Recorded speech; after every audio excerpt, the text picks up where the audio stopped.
Rhys back on the podcast. He's a common guest for us. Rhys is just coming off of 20 days at Hardline. That's probably a good spot to start. So Rhys, what was it like at Hardline this year? It was fun, man. Third year we did Hardline, Red Bull Hardline Tasmania, and it was super fun. I think a lot of the behind the scenes was more polished, and whether that is seen on the outside of the world, from the outside world or not, it just made the whole event feel a lot smoother, and I was a lot less chaotic from the behind the scenes perspective. So that's been super rewarding, and it made it so we could pay more attention to the biking part, which is super sweet as well. And obviously, kind of a tough finish for Hardline this year. We didn't have a main event. Just how much was it raining? Yeah, I mean, that's a funny one. I feel like I got to go to battle for everyone there from all the trolls on the internet who have uninformed things to say, but it rained a lot. The sad part was that as soon as the call was made, it's like Murphy's Law, as soon as it was like, okay, this was not going to happen, or in the afternoon or whatever, it rained again and then got super sunny. And that's just Tasmania, we're like, the next stop from Medina Bike Park is Antarctica. So I don't think people totally understand that, like, it's the bottom of the earth. Like, 1 second it was like torrential downpour. The next second it was 25 degrees, belting hot sun.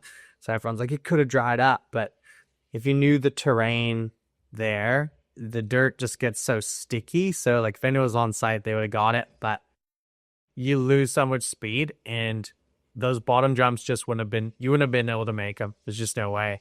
Even the smaller, like Medina Hits is the big kind of crabapple style jump line at Medina. And like, if it's dry, I have to brake tech and like not pump to land on the landing, or else I'll go super deep. But if it's even rained a little bit, I like am casing them and I can't make them. And they're, a third of the size or half the size distance wise of those hardline jars. So the soil just changes so much with water, and if you can't make the jump, you can't make the jump. It's just not worth risking someone's life for that.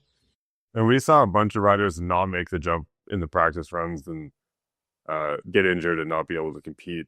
I guess does the soil, the dirt, does it get really, really muddy? Is it like a muddy sort of like clay type? I haven't been to Tasmania, so I actually haven't had the experience, but I'd love to that's kind of what it sounds like it gets to. Yeah, it's like that. Well, that bottom section in particular, the course has a bunch of different soil types throughout it, which is what makes it pretty cool and unique. But the top section's a little bit sandier and pretty good. And then the closer you get to the bottom, it becomes more clay. And that stuff, literally, like I had like stilettos on because I was walking through it in the finish bowl, and I was like 6 inches taller because it's so sticky and it just grabs everything. So there's no grip, and it just sticks to everything. So your bike gets so heavy and like just doesn't work. And rolling resistance is such a huge thing for those big jumps, and probably a lot more significant than just, we're looking at some of these riders looking at a windsock going like, nah, I'm not going to hit it, because it's going to, this wind might push me off a couple of feet. That mud's not going to let you roll anywhere and have even near enough speed to get those jumps. Totally. Yeah, like if you saw Booker's case on his one that he got under really well, we were like analyzing the video to figure out what happened, because he's like, I swear the same speed as before, like I don't know what's going on. And we look at the video and the windsock was like this, and just as he landed off the shark fin before, it was like, it wasn't even fully up. It was like 2/3 up, windsock, and that was enough to make the difference between him doing a sick whip and casing it badly. So it's just like the margin of error is so small that it's just not worth it. I know about 3 years ago, or let's call it like, it was 2 or 3 years ago, I remember watching it. They were started to add at Hardline Wales, they started to add these like bigger jump features, and there was also this like big on off type thing. And the whole sort of content piece that was being created was around how big these jumps were and how no one had ever done something like this before. Like, it's like, this is the craziest race. These are enormous jumps. And it truly is a different environment from what a World Cup might look like, right? And so is there a way that riders that you see when you're on actually at the event. Is it what are riders doing differently at Hardline to prepare for it? Like, what does the week look like? Yeah, it's a lot more laid back in a lot of ways from a structure perspective. Like they start off the practice week by riding as a group and ticking all the features off together, working together as a team to make sure everyone's comfortable, confident to hit all the stuff. So they get a whole day of that. And sometimes multiple days, like sometimes it's a day and a half. It's as much time as they need. And then once everyone's hit most of the features, or the majority have hit most of the features, they can start doing full runs. They open up the course to full laps. And then from there, people start adding pace. And definitely over the years, we've seen that, at least in Tassie. I can't speak to Wales as much, but we've seen that first year, it was like a day and a half. Now they've ridden the track before. They know it pretty well. There's a few new bits every year, but more or less, they were just like, they're getting into full runs a lot sooner. This year, that wasn't as much of a possibility because of wind. So that was the other factors. Like leading in, there was only, I think, like a couple half days or like a couple mornings where they're actually able to hit those bottom jumps because of the wind as well. So, yeah, it's a little bit more flexible, definitely more rider focused, rider driven than your average World Cup. And that's just a safety management, risk management thing, right?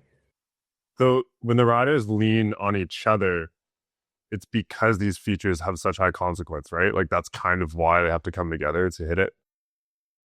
100%. Yeah. And, the same thing, the margin for error is so tight that it's like, if you're going that little bit too slow or a little bit too fast, or land a little bit left or a little bit right, it can be, the consequences are huge. So everyone's just looking out for each other. It's not like I'm keeping my lines a secret so that I can win. That probably starts to happen later. It's like we look after each other first, make sure everyone's good to go. And then once people start racing, you definitely see them start doing their own thing a bit more and finding the race between all the big features as well. And how do you find it? Does it differ at all between, the women's field with the men?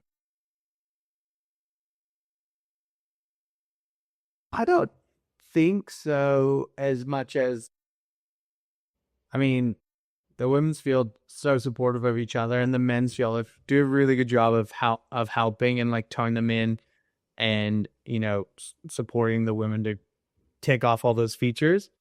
I'd say in the progression, like we've seen that women's field go from having ticked off a bunch of features in a year, being super stoked with that, to like Lou and Gracie starting to do full runs now for a couple of years. So I think in a year or two or a couple of years from now, when there's a few more of the girls who are getting through all the features earlier in the week, you're going to start to see that more race mentality come out on the women's side. But at this stage, I think they're still pretty in that, like we're making it part of the progression, because you've seen that on the men's side as well historically from the OG version of Wales. Like we're just trying to get everyone down the track basically, to now like it's a race, it's a proper race, and everyone's trying to find time. They're trying to adjust how they hit these psycho features to make up time. So it's interesting to see that almost side by side, where the men had whatever it was 8 years more or 7 years more time at it. So it's almost like they're even accelerated their progression, but you can kind of pinpoint where they're at because you've seen it before with the men's side. Yeah. And there's one thing I've been looking into lately. It's it's called the Bannister effect. And do you know who Roger Bannister is? Are you familiar with? He's a runner. No. So Roger Bannister was the first runner to break a 4-minute mile. And for maybe you've heard the story. It's I think it's decades and maybe hundreds of years where people were trying to break this mile record, and they believed it was physically impossible to run under 4 minutes. Then Roger Bannister goes and runs under 4 minutes in the mile. Soon after, tons of men end up doing it as well. And it's this like social psychology that you see somebody do it, and then the identity of the person who can run under 4 minutes is finally attainable. So then everyone else puts themselves into that. That's the norm. That's what we should be able to do at the highest level. And then paralleling that across to hardline and incredibly difficult tracks, exactly what you were saying, where the men years ago were riding hardline. We were just trying to get some people down the track, and a lot of people weren't doing it because they were afraid of the difficulty of the features, the difficulty of the course. Now it almost feels a little more routine for the men, where they show up, they work together, they put it together. The expectation is everybody rides it and they hit these enormous jumps. When the women are kind of in a position where Gracie has sort of broken the barrier since 2024 being the first finish, and then Louise Ferguson in Wales. So it's like you have these two women who have broken the barrier, and now it's becoming the norm for women to come in and finish the course as well, and it's actually looking like a real field. And then with that comes the side of the sponsors and sort of the infrastructure and everything sort of available, like the invites, that sort of stuff, that will really sort of support everyone in this collective effort of making an awesome event at Hardline. And this truly, like, it just leads to so really exploring this idea of like what's the psychology behind the communities that raise the bar, and how does a community raise the bar for everyone else in that community, right? That's kind of what I've been doing some thinking about. So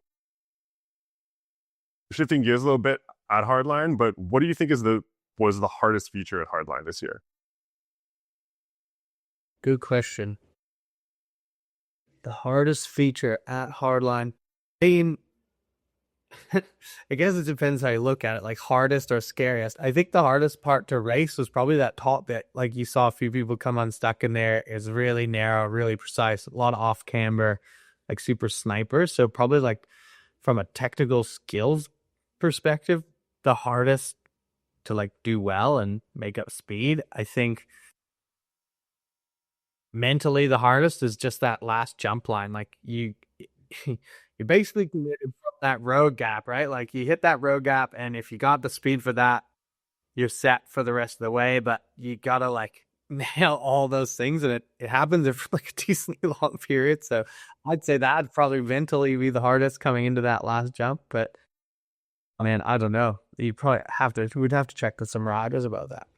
I know on the broadcast, Elliot Jackson, every time somebody hit the creek gap, he was losing his mind because he's going like, that jump is so ridiculous, and the fact that we're racing it is just so crazy.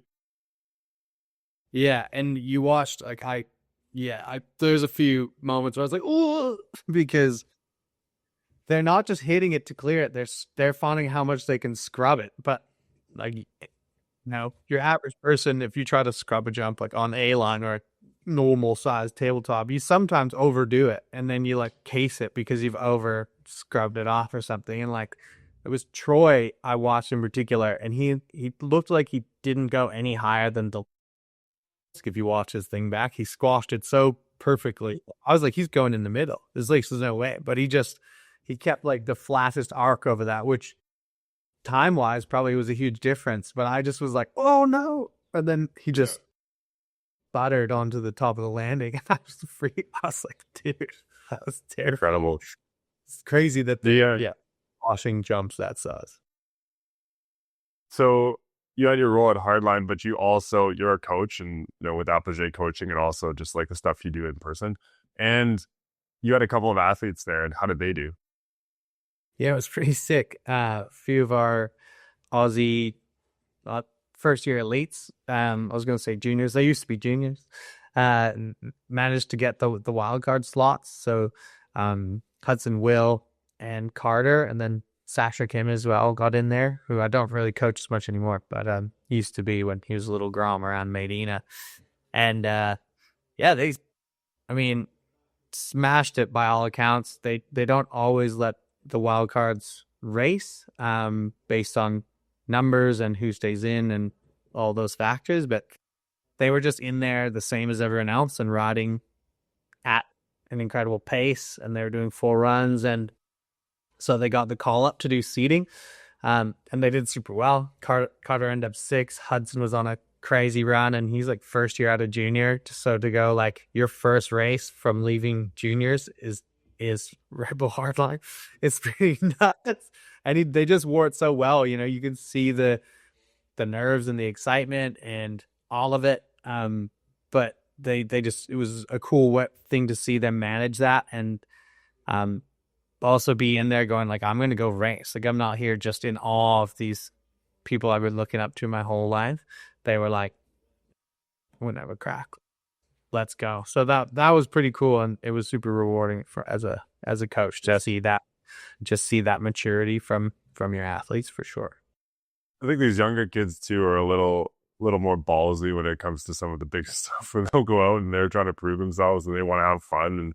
And so, you know, some of the older guys like Aaron Gwynn, you see him in the middle of the week talking about how Schraubing Berms is a young man's game. And this is the first time he's competed in hardline as well. And I just had a laugh at that, where I'm like, you know, he's like, get off my lawn, you damn kids.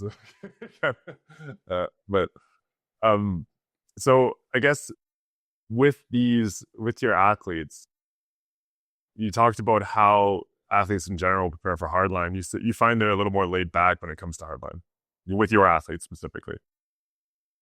Well, yes and no. Like, I guess it's sort of, you're just like leaning on different levers for that event than maybe your typical race. Like, typical race, you're focused on like you're really focused on dragging every millisecond out of the track that you can find. You're like really focusing on your physical prep, mental prep, your race craft, and your strategy for the weekend, and all of those things. But kind of, it's almost nice because you kind of lose a bunch of that like really nerdy, for lack of a better term, race stuff when it comes to hardline, because it's so big and so gnarly. You're not like, everyone's just running their sort of stock setup. No one's like putting telemetry on their bikes for hardline. It's like, we know we need to not blow through travel and keep just enough grip in the tech. Like, most people, I think, just run their stock setup.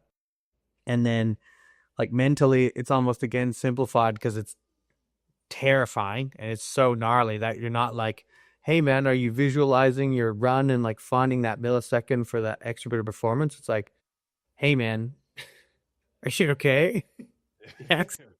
Sweet. Like, it almost makes it easier in some regards, because it just, it simplifies it. Like, get everyone down the track stoked and alive, and then the race run itself is like is a treat. It's like, awesome, we're doing a race run because we got through all that, and like it's almost like the threshold. It's like the race run pressure almost maybe seems like it's gone. Again, you'd have to ask them how they felt about it. That's just my external observations. But by the time they were racing, they seemed way more chilled out. Like, there's pressure, but it was almost social, environmental pressure more than it was like performance pressure, I suppose. Right. When you're going into, let's call it a more typical or serious race, not a hard line, something like an actual World Cup or like a major junior event or something like that. When you go into the weekend, you know, I know that the whole week is a build up of finding the best lines, looking at the telemetry, adjusting technique. Is there a time when you stop really breaking down all the variables and creating more complexity? Is there a time when you stop and go, okay, now we're just going to ride? Yeah, I think so. For me, that's kind of as soon as possible. As soon as we can, once we start riding, it's like you're managing the physical aspect, but like, we're not, you got what you got. Like, we got here, we trained as much as we could to get here. Like, we're going to recover as best we can and manage energy as best we can. But that side of it's kind of done. Bike setup, hopefully you've done a lot of that work ahead of time. Making changes for conditions for track, of course, but those are small changes. They're not dramatic changes. Same thing, like nutrition wise, we've already locked that in before you get there. So we're at technique, same thing. Like, we might adjust how you do things on the bike for a certain track or certain conditions, like how you're putting pressure into the bike or not, for, you know, traction or mud or super dry, but mostly focusing on the tactical side of things, the race strategy side of things. And like, you do your skill-based work in the off season, and when you're not at a race, like let's just focus on just ride your bike and find the lines and follow your plan and follow your strategy. But try not just, keep it simple, stupid, for sure. Right. So within the week, though, you're showing up that week. You're going like, we want to just ride as soon as possible. Like, let's hope you likely did the work with you and with the team. Likely did the work leading up to it. Trust the work, and then you're not really too focused on like all these variables. It's like, let's just like dial in the race here, dial in this specific task, which is the race, the course, finding the lines, that sort of thing. Yeah, totally. Yeah. Yeah. And so like the way that you mentioned this too, it's like you sort of zoomed out almost right away, which I thought was kind of cool. Which is another thing I've sort of been thinking about. It's like you zoom out and you go, there's all this progression that happens behind the scenes, and this is obvious for athletes and obvious for coaches. It's tons and tons of work. It's years of work. And one of these concepts of like, I think is interesting is like there's sports that have progressed a lot more already. So like running, for example, it's at the point where you're not really improving running technique that much. It's still improving, but it's taking these little improvements, and there's training methodologies and there's things that make changes that make things faster. But then there's other sports like mountain biking, which is relatively new, where there are still new techniques emerging. There's new kind of thoughts emerging. The technological advancement there's a lot more variables than there is running, right? Like, running, we have shoes, track, air resistance, like, I don't know, some stuff like that, like where you can maybe manipulate those variables a little bit versus like actual, bikes, for example. Like, we're still changing wheel sizes, and, they're adding like dampers into like the front, like the head tube and all that stuff. And it's going to make a bit of a difference. And kind of a big, zoom out question for you, but where do you feel like we are? Like, what do you think are the things making the biggest impact right now to who's going faster in downhill? Like, is it rider technique? Is it the psychology behind like, riding stuff quickly? Like, what do you think?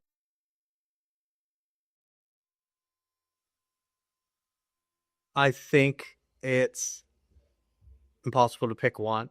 Bit of a cop out of an answer, but I think, of course, it's a combination of all those things. And I think what is making a difference right now is that we've got the beginning of a generation of riders who've had all of those things at a pretty high level from the beginning of their career. So you've got like that understand nutrition fundamentals, whether they follow them or not. Physical fitness has now been a part of downhill mountain biking for a long time. So it's not a mystery anymore. It's not like, oh, that's the fast French guy who trains and we just drink beers on the weekend and like still keep up. Like, that's not an option anymore. Like, you have to train. The bike setup side of things, there's teams of people doing that for these crews now. So like all of the bikes are pretty dialed. There's not really a team that's got like a completely dud of a bike that's no good.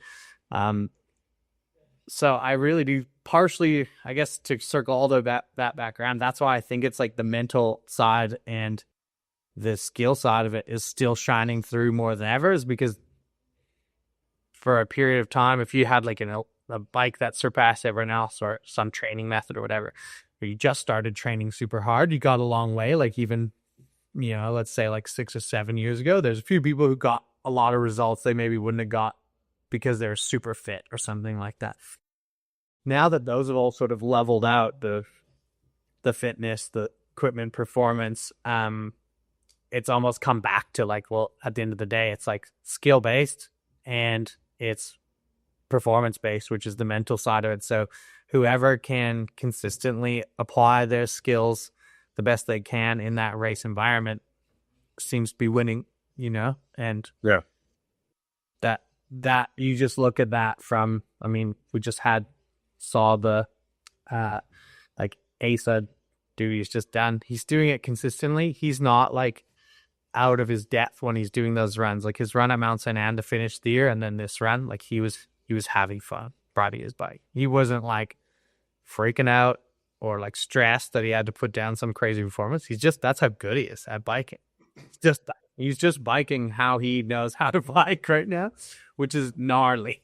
But I think that sort of circles back to your point from before. Like, he's just riding. He's made all his adjustments as much as he can. Of course, they're tweaking stuff. Like, don't take this to mean you ignore your bike setup when you're at a race. You for sure think of it, but it's a piece of the puzzle.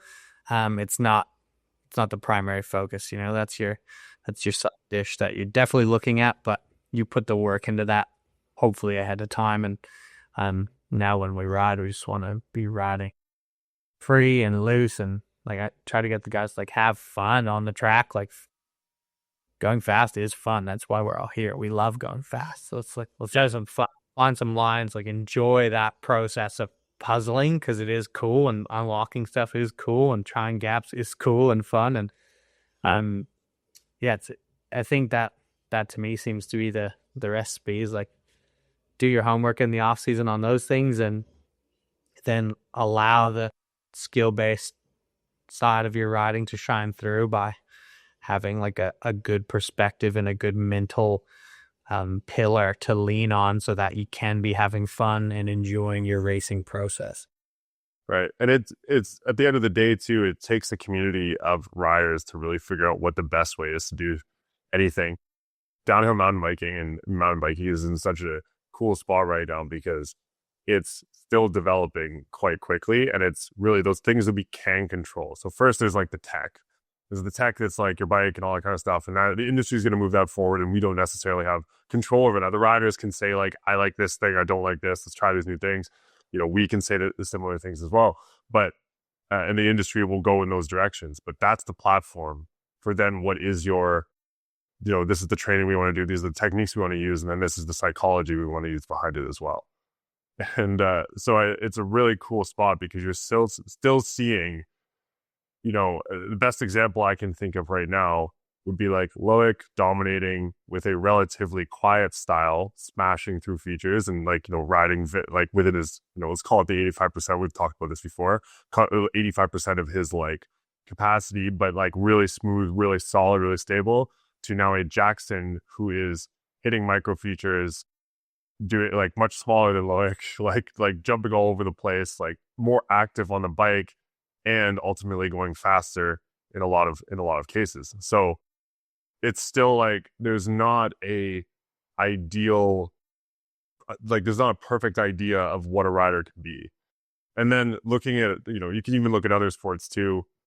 There's this sort of ratchet effect where we create something and we go, there's the outliers who are winning things, and we go, this person is as like, the best at the sport is right now, and like this is the tech they use and this is how they ride.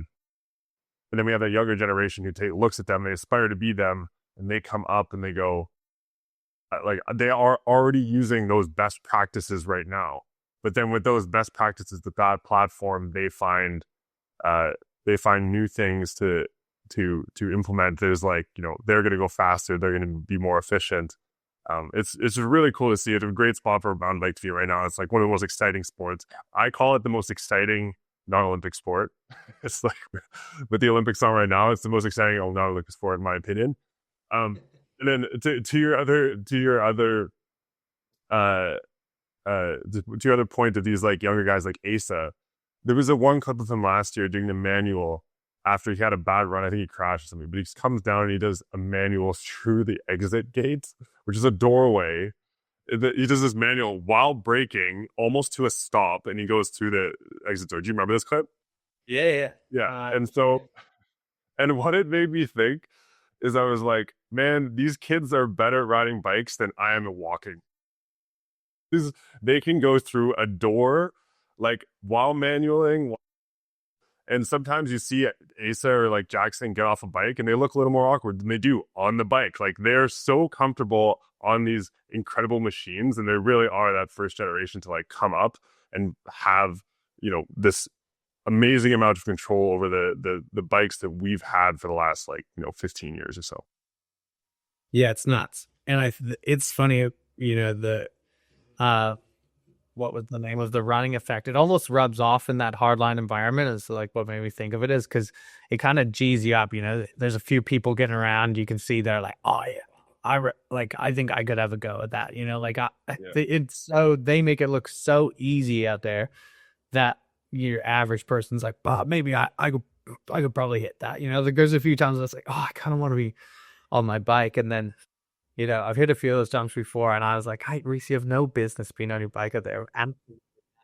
And so it's just funny that you can see that social psycho effect happening and rubbing off on people, because like, wow, that, like, I could probably do that too. And then Asa or Jackson, any of those guys do stuff on their bikes, you're like, oh my god, no, they ain't gonna look that easy. It's not that easy. Even yeah, not So, have you ridden the course? I got to hit a few of the features the first year when they were first built, as part of the testing, but I didn't get to ride any of this latest new bits, and like I didn't ride any of the crazy stuff. I just hit like some of the smaller jumps, like the shark fins and stuff like that, and it was still super gnarly. Like a 20-meter shark fin, you're still like, oh shit, or whatever it is. Yeah, and it makes you realize too, you're like, I'm pretty good at jumping or whatever, but then you're a little this way off that lip at that time, and you're like, oh my god. And so in the like 4 times I hit the jumps, I was like, this is definitely not for me. Yeah, and not to beat this like whole features of hardline thing to death, but another really cool one that I saw was, I think it was a Pink Bike video, and they were going through the motorway section, and they were showing like the sort of little gaps that they had to hit while they're going like 60 kilometers an hour, 70 kilometers an hour through this thing. And one of the, I think the biggest one was like 68 feet, 69 feet. And like, and then one of the riders goes, oh, that's like a low, think of it as like a low and long or something. But as they're going through, they're just lily padding. If you watch the sleeper coat shred of it, that one jump that like, Asa does a big suey and Ronan does like a big whip. That's that jump. It's a 70-foot gap, and they're playing on it, going half fast. Absolutely mental. Yeah. So what are you doing with your riding right now? Like, are you doing much riding? I know you just worked a ton of hard lines, so obviously not a ton of riding. It's like you're a busy guy. You do a lot of stuff. What do you do with your riding right now? Well, I'm excited. I haven't done any riding the last 3 weeks because I've just been working, but I'm super excited to get back on the bike. And I've been just for myself at this stage, just like finding a really good flow is what I'm chasing. Like flow with style, I suppose. Like I don't need to be the fastest anymore, or not that I ever was, but I'm not trying to go as fast as I can, as much as I'm trying to like feel good and like, I don't know, like surf a little more down the trail, like fit the right bit of style into the right shaped feature and things like that, just like trying to refine my riding in a bit of a different way. And in saying that, also like trying to take that strategy into some racing, because I'm going to be racing with a lot of the guys I coach, because I like to just keep myself in that mentality, like to keep yourself understanding what it feels like to be in that position, like to be in a start gate and feel that nervousness. But applying this like more smooth, consistent style to race runs and seeing where I get and like experimenting with that has been really cool. Like I've been playing with these Garmin devices. There's this new Garmin Edge MTB that you can like put actual gates down a track. And so I've just been tons of fun with myself, with athletes sometimes, but trying different strategies, like riding the trail with like a really calm, like slow mentality where you like just think about one thing at a time of like set up wide, pump, push, like left, inside, like give yourself really simple cues, but go as fast as you can. So like slow down the mind to speed up the body to get that like more in sync or like more closely tuned. And it's been really cool to see that, or build that awareness that like a fast run doesn't feel fast when you do it. It feels smooth and controlled because your timing is really on point.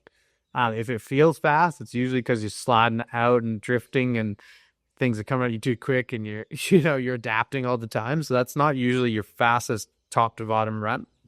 Yeah. So just playing with some of those things, and just really excited to dig deeper into my own understanding of speed and how we do it, and personally just keep working on having a little bit more style on the bike, I guess.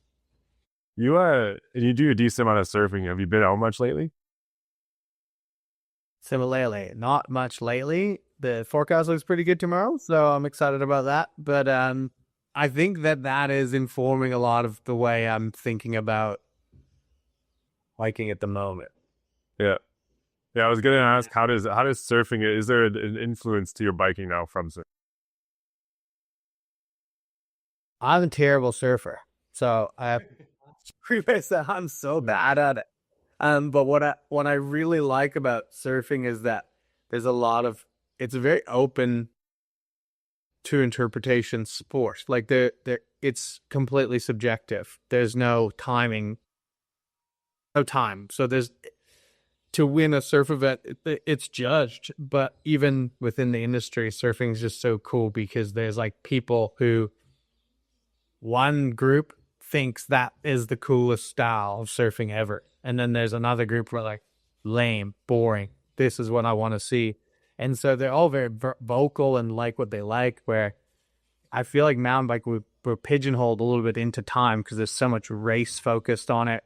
And even like slope style used to be about style, and now it's about like robo trick mode, like number of bar spins, which direction, and upside down and rotations, which is a little bit, well, that's the opposite of style. I think that's quantified. You just quantified it. So I like that part of it, and how it relates, but I also like that because you're interacting with nature to make this thing happen, there's a lot of times you need to slow yourself down to meet the wave in surfing. Like I can't even do this, but you see people do it where they like deliberately slow down to be in that power source of the wave, to manipulate that to then like do what they want to do. It's like kind of the same thing with mountain biking that I think we could learn more from, which is like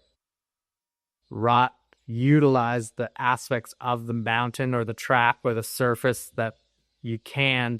And in order to do that, you need to be more patient sometimes. You can't always just like fight the bike and like force yourself to be faster down the trail through technique. Sometimes you can dial back your technique to utilize the terrain better and then get a faster speed or a better outcome, or make it look way cooler and feel way cooler when you're riding.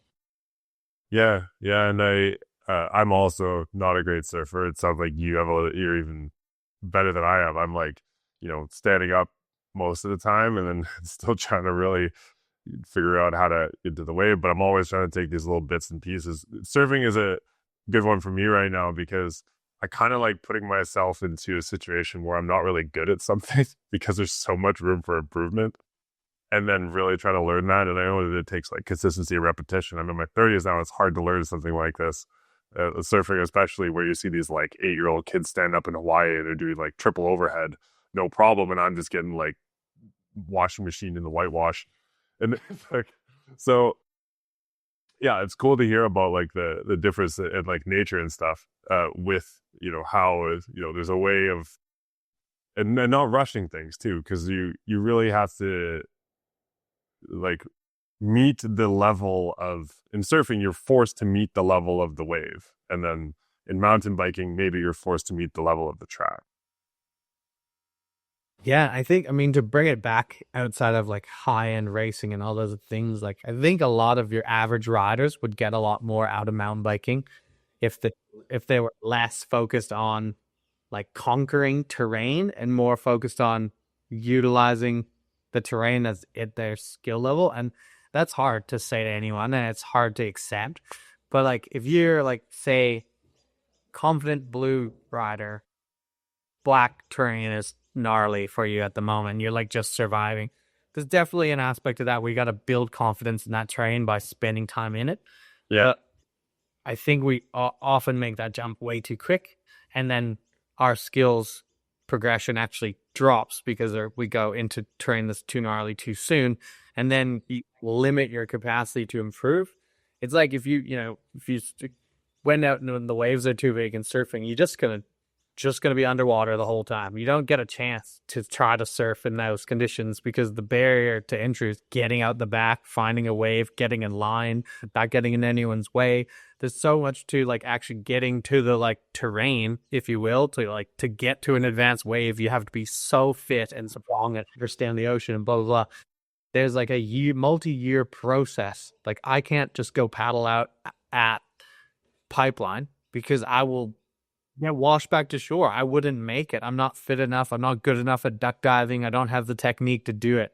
But you don't need technique to get to the top of a black trail in mountain biking. So anyone can just be like, okay, We go. I mean, and they either get hurt or most often, I don't think it's that gnarly. People don't get hurt, but they freeze their progression, Right. because they don't have the freedom to move and utilize their technique in that context because it's not been developed enough yet. So like, it's almost like you gotta like have the personal barrier to understand, or personal understanding to put a barrier up and be like, no, I'm going to develop my skills in this appropriate terrain because it's going to make for much better riding later. It's really hard to do, but I think it would help people out if they spent more time like trying to play and get attuned with the terrain that suits their riding more. I think that comes a little bit with mileage too. It's kind of like a maturity in biking thing, not age wise, but like just a mileage thing. Especially if you're not competing, because I found that I used to care about the grade of the track that I was riding and the grade of the trail I was riding. And a lot of my friends who don't ride as much as I do still do. Whereas now I'm much more focused on get out, have fun. And there's a couple of things I might be working on, but just riding and then just enjoying it, right? And having a fun time on blues and blacks. And, you know, you're going to have a fun time on your, you know, you being a better rider than I am. But you or a pro rider would have as good of a time riding on, like, you know, this blue black float trail. It has tech features, but you might see it completely different. You might ride it completely differently, and it's going to be but to your level. And so I just, you know, people, rather than just hanging on and barely surviving and bragging to their friends that they rode this triple black deathline or whatever it is, it's better, I think, to go out and ride for fun, ride for yourself, and not really brag about it, I guess. Yeah, totally.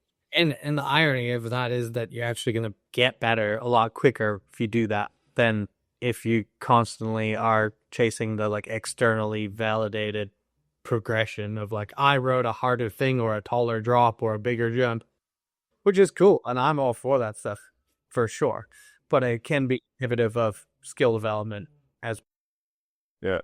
So just, I guess, on the topic of these trails and everything, to zoom out a little bit here, why is Tasmania the place for you? Question. I mean, right now, Tasmania is the place for me because the quality of life here is pretty outstanding, to be honest. I woke up and walked 5 minutes to the beach and took my dog for a wander down the sand, and now having a podcast with you, and 20 minutes down the road I'm gonna go coach on some really sick bike trails, and then on the way home pop into like a nice place to have a bit of good food that's grown in this state, and it's pretty nice, man. The quality of life is sick. But having said that, I mean, there's a reason I come back to Canada every winter as well, because that's still home and that's still where all my people are. I have amazing people here as well, but the you can't beat like riding in Squamish and Whistler and like the feeling of like soft, pillowy, steep loam is like that's there's a giggle what would you say, like the laughter that comes out of your mouth when you're riding the trail is completely pure. Yeah. To, you know, it's not spurred by anything but that. So I think that's why Tassie's for me at the moment, but as well, like, love coming home and riding the trails at home. Yeah, it's the best. Well, what we can do is I'll clip that little Tassie bit, and we'll contact Tourism Tasmania and see if so. Yeah.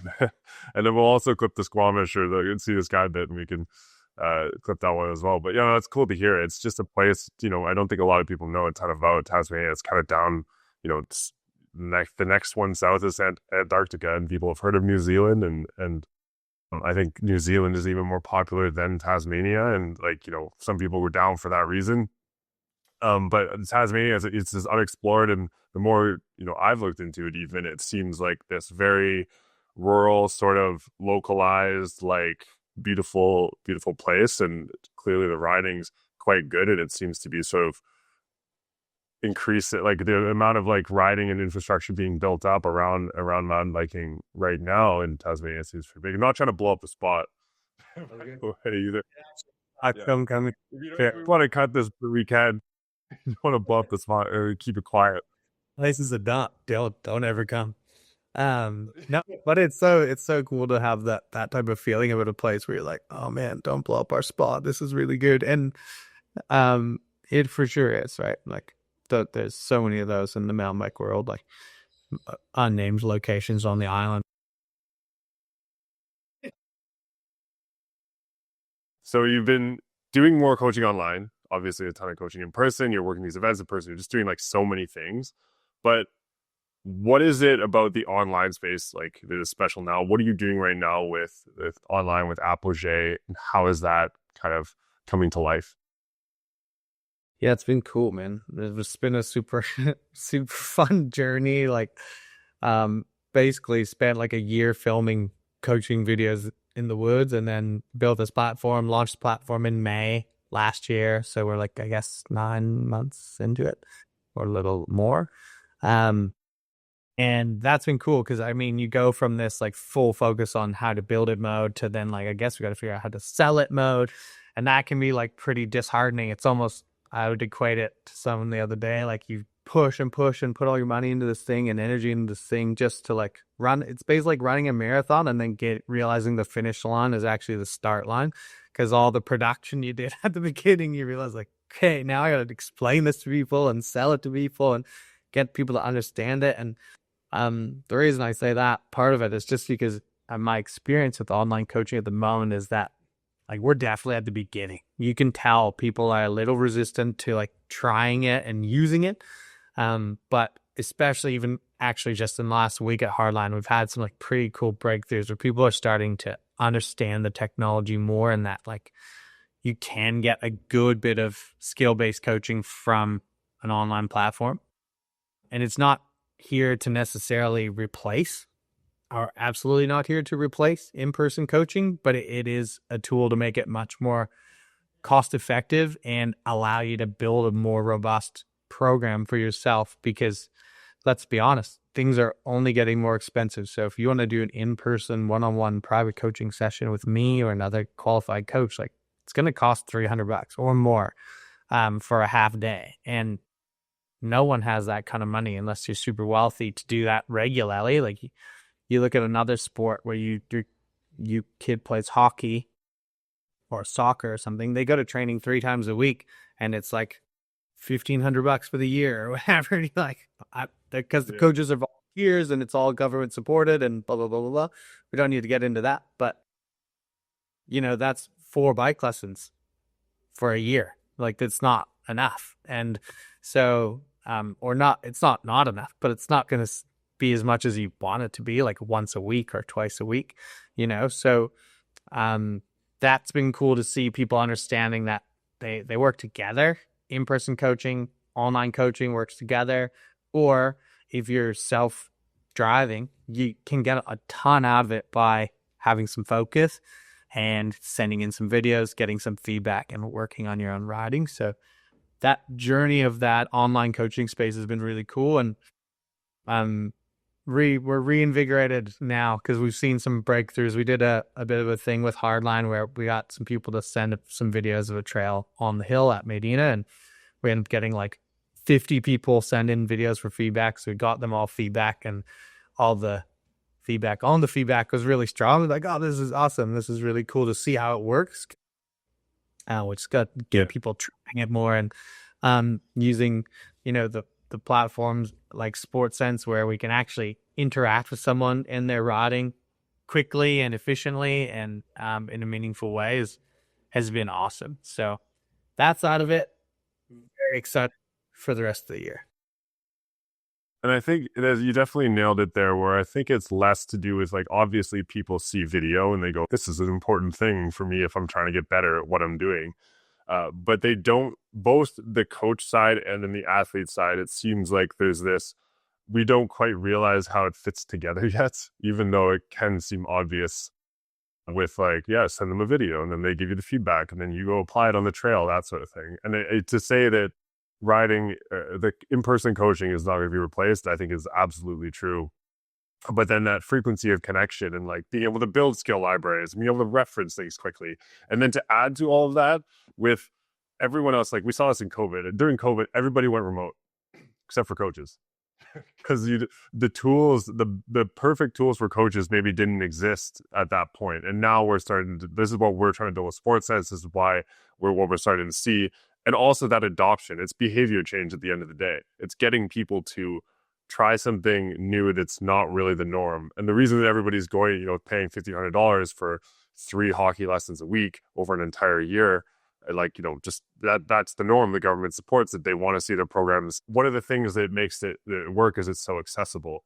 And there's accessibility of, you can't be in Whistler all the time. You can't be in Tasmania all the time. You can't be, you can't be in these places. And to have the regional barrier of not being able to reach everybody around the world and give them feedback, that's the other barrier that, these platforms like the ones we're building with Sports Sense and some other ones are trying to break down. And I think it's just, all it's going to do is democratize coaching. It's going to make you guys like who are doing an amazing job with coaching, we're going to get you more business. Basically, there's going to be all these great things that come out of it. And I think that really it's about making athletes better, making them more proficient, how getting people out, having a better time in their hobbies and really enjoying things.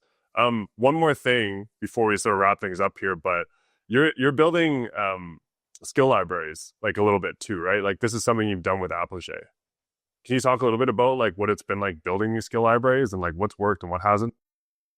Yeah, definitely. I mean, there's so many of these platforms nowadays. You can like download a thing and put your yoga library and people can sign up and do all your yoga coaching sessions. And we kind of did a similar thing, but applied it to mountain biking. The really interesting part of mountain biking is that there isn't like a linear progression for mountain biking where it's like you learn how to use your front brake, then your back brake, and then you stand up and then you do this. And it's 1, 2, 3, 4, 5, 6, and then follow that recipe and you can mountain bike.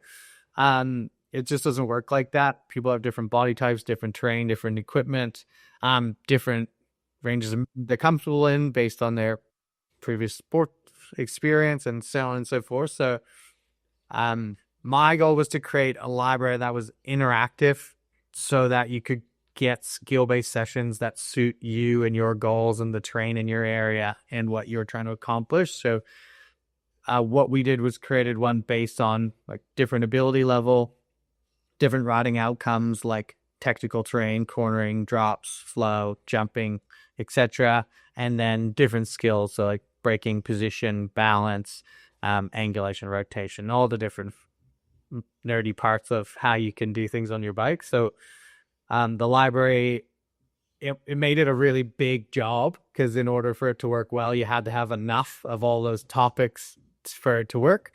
But now that it's functioning, it's been really cool to see that people are now like, oh, I'm interested in this topic. So they can pick a topic and then like go down that rabbit hole with a bunch of different skill-based sessions. Or I'm, contemplating like what does a more advanced skill session look like? And then they can go look at one of those. I'm like, actually, I'm going to go back here. And it allows you to guide people's learning a lot more so they can, there's like a recommended next steps within each video. So then you can go like, you maybe thought you were ready for jumping stage 4 of like starting to adjust based on steeper lips. But really, maybe there's like a little, you get curious and see like, oh, this is talking about like just the fundamentals. Maybe I'll actually quickly check that out first. And so you're kind of helping people understand the progression pathway more as well.